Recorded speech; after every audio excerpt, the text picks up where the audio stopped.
Okay, let's dive right in. We're going to talk about something that masquerades as romance, but is actually pure cold power politics. I'm talking about psychological seduction. And let me be clear from the jump, this has nothing to do with genuine charm or mutual attraction. What we're dissecting today is a deliberate, methodical campaign of mental conquest, and its playbook is rooted in the ruthless principles of Niccolo Machiavelli. Our goal here is absolutely not to teach these methods, it's to unmask them. This entire explainer is a warning, because understanding this strategy, that's your best and maybe your only defense. Right away, we have to just shatter a huge myth. We're all conditioned to think of seduction as this innocent, maybe sometimes complicated, but ultimately harmless game of romance. But the framework we are examining today sees it in a completely different light. The truth, from this Machiavellian point of view, is that seduction is a weapon. It's a tool for gaining influence, for gaining control, and it's seen as being as precise and as dangerous as any blade. This isn't about winning someone's heart, it's about conquering their mind. And you absolutely have to understand that distinction, because it reframes every single action, not as some spontaneous expression of feeling, but as a calculated, strategic move in a much larger game. So here's the roadmap for this dark campaign. First, we're going to firmly establish its nature as a weapon. Then we'll look at how the operator gathers intelligence, how they identify the target's hidden wounds. From there, we expose the active phase of the manipulation, how they guide, confuse, and ultimately control. Then we'll get into the terrifying endgame, what we're calling the point of no return, where dependency becomes absolute. And finally, we have to confront the true cost of this so-called victory, the warnings, the fallout, and the destruction it leaves behind. All right. Section 1. A dangerous, precise weapon. Let's start at the very beginning with the fundamental premise, the cynical, dark worldview that makes this entire strategy not just possible, but in the manipulator's eyes, effective. Machiavelli himself couldn't have put it more bluntly. Men are so simple of mind that a deceitful man will always find plenty who are ready to be deceived. Now, that isn't just a cynical observation about humanity. It's an operator's manual. It's based on the presumption that people, deep down, aren't complex, unique individuals, but are creatures of raw emotion, secretly desperate to be led, especially when they feel lost or confused or vulnerable. Just think about it for a second. We all crave some kind of certainty, right? We look for stories, for narratives that make sense of our chaotic lives. The manipulator knows this. They depend on it. They don't see a rich, complex person. They see predictable emotional scripts just waiting to be read and exploited. The entire strategy we're breaking down is built on this one chilling idea, that human behavior, when you strip it all down, is predictable, and anything that's predictable is therefore exploitable. Section 2. See their hidden wounds. So how does a manipulator learn to pull those predictable strings? Well, it doesn't start with big romantic gestures. It starts in total silence, with what the source material calls the art of cold observation. This is the intelligence gathering phase. Look, the manipulator isn't looking for cute personality quirks. They're scanning for vulnerabilities, for entry points. They're hunting for signs of hidden wounds. First on the list, an endless, bottomless need for praise. This isn't just about someone who likes a compliment. No, this is a person whose entire sense of self-worth is outsourced. They need a constant drip feed of validation just to feel real. This points to a deep vanity, sure, but more importantly, a profound insecurity. An insecurity that a predator can feed and control by simply becoming the main source of that approval. Second, they're looking for a hidden, fragile ego. This is the person who has to be the smartest, the strongest, the most right person in every single room. Their pride is in strength. It's a brittle, fragile shield. They can't handle being wrong. If you validate that ego, if you constantly make them feel like a genius, you can lead them anywhere, because they become dependent on you to maintain that fragile self-image. And third, and this one is really key, is something called timid retribution.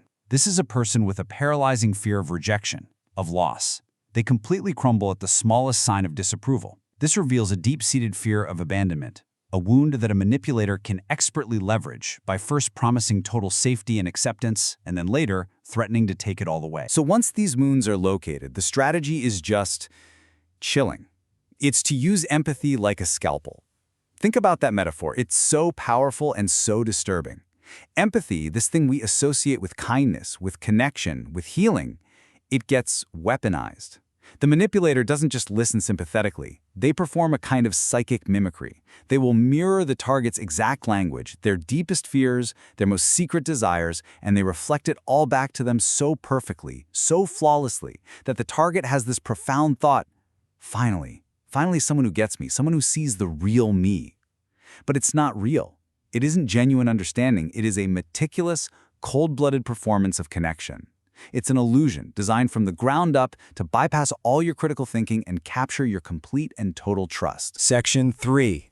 Guide, confuse, and control. Okay, so with that false, manufactured trust firmly in place, the operator makes a critical pivot. They move from being a passive observer to being an active manipulator. The reconnaissance phase is over. The campaign to actively shape the target's reality now begins in earnest. And this is done through a very calculated push and pull, an ebb and flow, designed to create total dependency. Step 1. They offer vision to the aimless. They find someone who's feeling a bit lost, adrift, and they step into that void with this powerful air of destiny, offering the target a starring role in their grand, exciting story. Step 2. They become their guiding star. By providing this new direction, the manipulator turns into an emotional anchor.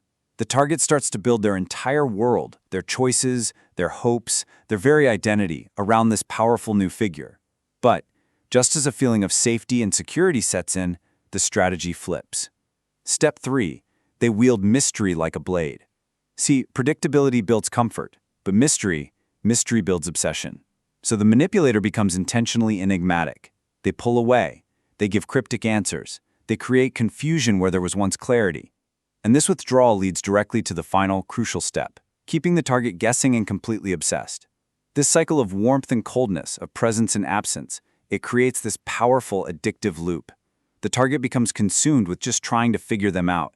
And that obsession, that's the chain that binds them. The ancient story of Samson and Delilah is a perfect case study for this. If you just throw out the idea of romance and you look at it as a pure psychological operation, the steps become alarmingly clear.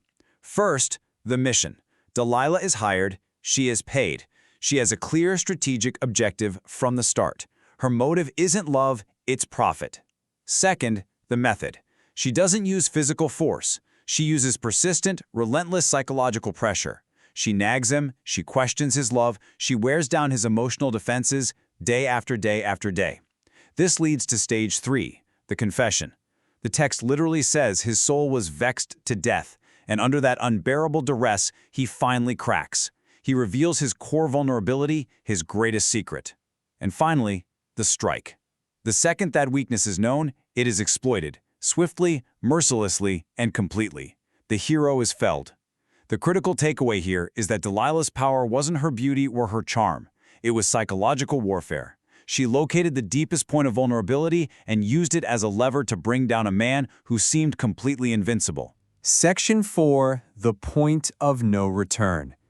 Everything we've talked about so far builds to this, the final, and by far the most destructive stage of the operation. This is where the goal shifts from just simple influence to creating a total, irreversible dependence. This is the endgame. This is where it gets truly terrifying. The final strategy is, on its face, simple, but it is absolutely diabolical. The manipulator identifies the target's single deepest wound, that core fear of being abandoned, that secret shame they carry, that desperate gnawing need for validation. And they position themselves as the one and only source of its healing. Notice, they don't attack the wound, they soothe it. They provide a sense of relief that is so profound, so specific to that exact pain, that the target moves from wanting them around to needing them for their very emotional survival. By isolating them from friends, from family, from any other source of comfort, and becoming their only healer, the power dynamic shifts completely and irrevocably. When someone believes they literally cannot live without you, you haven't won their heart. You've achieved total control. And this puts one of Machiavelli's most chilling quotes into a whole new, horrifying context. If you must injure a man, make your injury so severe that you need not fear his revenge. In this kind of psychological war, the injury isn't a physical blow.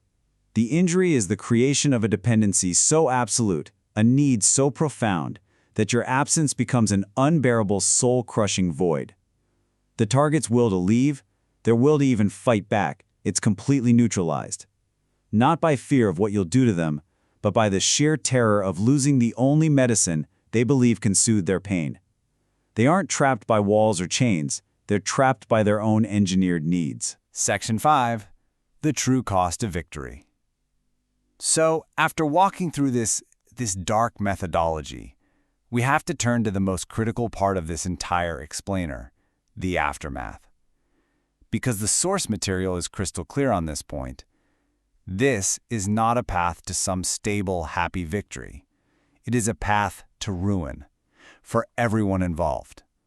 Let's really look at the unavoidable cost. Make no mistake, in this game, there are no winners, only casualties. Here are the hidden costs. First, for the target. The manipulator unmasks a fragility in them that they can never truly hide again. That wound you pretended to heal, it's now permanently exposed, more raw and more sensitive than ever before. But for the manipulator, that victory is hollow. It's poisonous. The very weakness that you cultivated in your target often becomes a source of your own contempt for them. The dependency you engineered so carefully sours into bitterness, hatred, and resentment. The trade-off is profoundly unequal and toxic. You gain their obsession, but they gain permanent psychological scars. We're talking deep-seated trust issues, a shattered sense of self, maybe an inability to ever form healthy bonds again. And finally, you don't just win a game and walk away. You enter a pact. A bond created this way, this deep and this damaging, is nearly impossible to sever cleanly. You become tangled up in their psyche, in their brokenness. As the source material warns, they may never, ever truly leave. So we've deconstructed this dangerous art. We've gone from cold observation to active control, from manufactured trust to total dependence. This knowledge is not a playbook. I need to say that again. It is a shield. And that leaves us with one final critical question that I want you to think about. You know the strategy now. You've seen the moves laid out. But how do you spot the player in your own life?